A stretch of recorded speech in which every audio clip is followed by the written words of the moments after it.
Leaders offer transparency. They ensure their teams, their people know where they stand. Leaders have to be politically competent. Are you transparent? Do your people know where they stand? Transparency serves leaders well.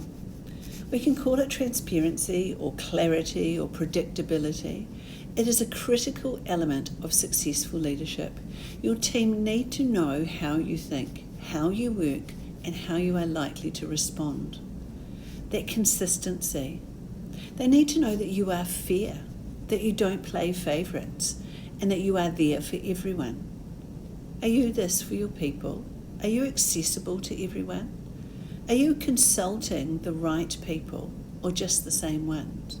Or just those who share your opinion? Is your consultation diverse? Are you asking the right people? Your team want to trust you. They want to believe in your vision and where you want to take them. But do you allow them? Is your leadership building belief and clarity? Are you developing their confidence in you? This is leadership. And it is constant. It is not something to become complacent about. Just because your team were with you a week ago or in the past doesn't mean that they are there with you now. New people to the team create new dynamics, new situations, new directions, create frictions and challenges. Are you checking in? Are you creating clarity? Are you resetting norms? As we say, you're only as good as your last rodeo.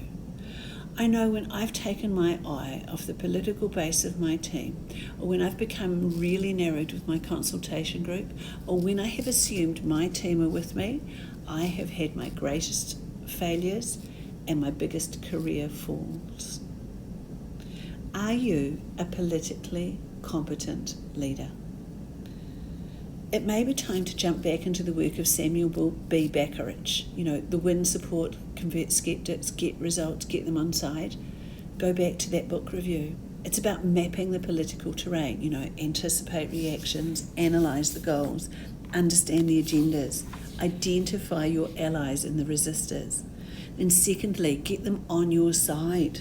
Create your coalitions, establish your credibility, get that initial support, and justify your actions.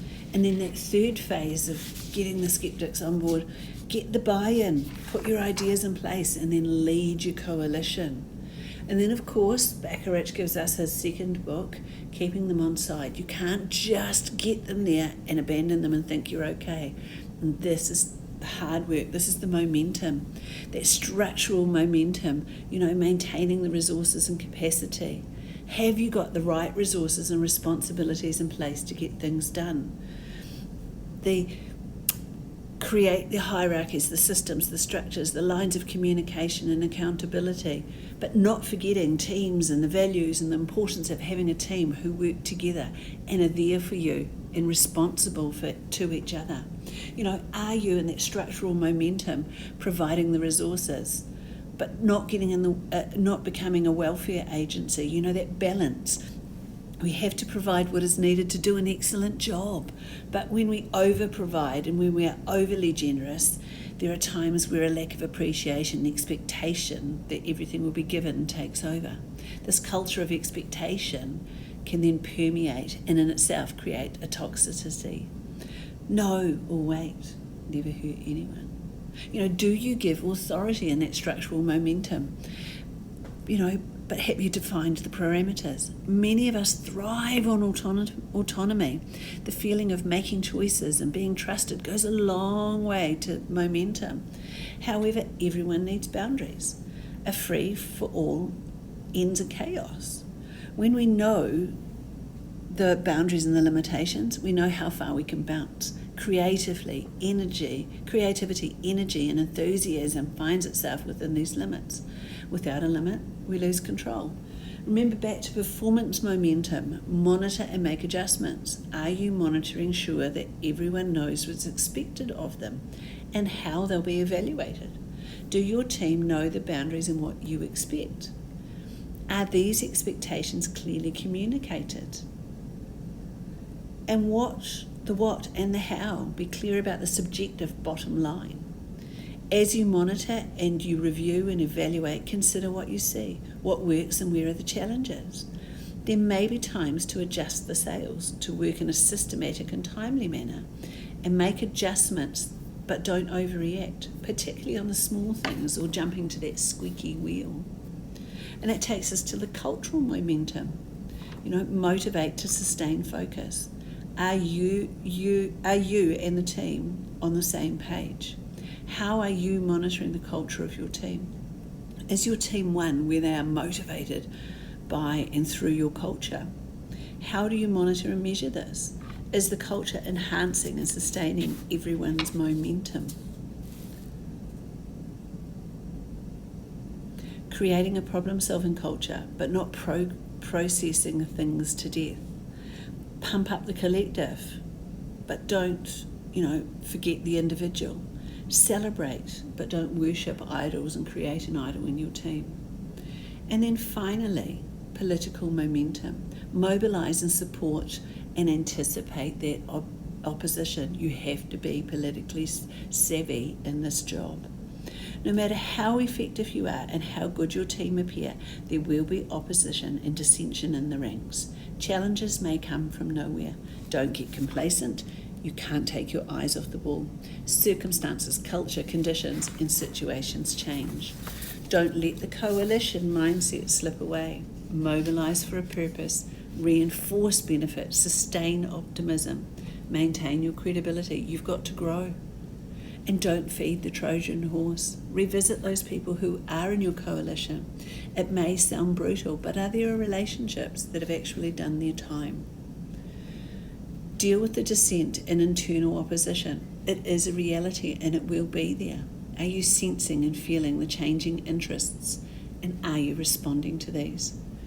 Be aware of counter coalitions and splinter groups. They are part of organisational life. Are you leading your team? Are you predictable and are you transparent? Are you reading your team? Or are you keeping people happy because they are the loud ones or the grumpy ones or a threat? Are you forgetting about the people who are quiet or compliant? Or the people who always do and pick up the pieces?